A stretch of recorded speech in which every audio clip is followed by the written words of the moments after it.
Hello and नमस्कार साथियों, स्वागत है हमारे YouTube channel explore with learner में। साथियों, हम लोग हैं अभी पटना के मरीन ड्राइव में। पटना मरीन ड्राइव बहुत ही आनंददायक जगह है। इसमें लोग अपना माइंड को रिफ्रेश करने के लिए आते हैं, यानी जिसको भी थोड़ा सा डिप्रेशन का कोई शिकार हो जाता है या फिर उनके मन नहीं लगते हैं, तो ये ऐसा एक जगह है जिसमें आने के बाद आदमी का मन गदगद हो जाता है। यानी इस व्यू को देखने के बाद उसका दिल खुश हो जाता है और अंदर से उसका टेंशन थोड़ी बहुत मुक्त हो जाता है। तो साथियों, मैं आपको गंगा नदी के बारे में थोड़ी सी जानकारी देना चाहता हूं हमारे इस वीडियो के माध्यम से, तो वीडियो को अंत तक जरूर देखिएगा। ये गंगा नदी जो इनका उद्गम स्थान है, ये उत्तराखंड के गंगोत्री नामक हिमनद से होती है। ये भारत के 5 राज्यों से होकर बहता है। तो उनमें से पहला राज्य जो है वो है उत्तराखंड, दूसरा है यूपी और तीसरा है बिहार और चौथा है झारखंड, 5वां है पश्चिम बंगाल। इन 5 राज्यों से होकर हमारी गंगा नदी बहता है। ये एक भारत का पवित्र नदी है। इसको राष्ट्रीय नदी का दर्जा भी प्राप्त हो चुका है। यही हमारे भारत का राष्ट्रीय नदी भी है। सबसे पहली बात तो ये है कि गंगा नदी के संगम में ही, यानी गंगा, यमुना और सरस्वती के संगम में ही कुंभ लगता है, यानी महाकुंभ लगता है। कुंभ तो 6 वर्षों पे लगता है और महाकुंभ 12 वर्षों में लगता है।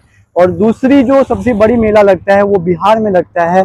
गंगा और गंडक की मतलब जहाँ पे संगम होता है वहाँ पे सोनपुर मेला लगता है। सोनपुर मेला भारत की ही नहीं बल्कि पूरे एशिया की सबसे बड़ी पशु मेला है। सबसे रोचक जानकारी तो ये है कि गंगा की बहुत सारी सहायक नदियाँ हैं। इस नदी को बिहार का एक पवित्र नदी भी माना जाता है। बिहार का ही नहीं, पूरे भारत का पवित्र नदी माना जाता है। और ये नदी जो बिहार में बहता है वो लगभग 12 जिलों से होकर बहता है।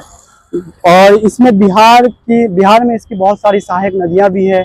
उसमें पहला अगर मैं मान लूँ आपको तो घाघरा हो जाएगा, दूसरा गंडक, तीसरा बूढ़ी गंडक, उसके बाद कमला, कोसी, महानंदा, सोन, अजय, क्यूल। इसमें उत्तर और दक्षिण दोनों सहायक नदियां हैं। ये गंगा नदी बिहार, झारखंड और पश्चिम बंगाल से बहते हुए ये बंगाल यानी बांग्लादेश में जाता है। बांग्लादेश में इसे पद्मा के नाम से भी जाना जाता है। और ये नदी फाइनली बंगाल की खाड़ी में जाके गिर जाता है। ठीक है, तो ये जानकारी आपको कैसी लगी? अगर जानकारी अच्छी लगी तो हमें कमेंट में ज़रूर बताएं और हमारी इस तरह के वीडियो देखने के लिए हमारे इस चैनल को ज़रूर सब्सक्राइब करें। धन्यवाद दोस्तों।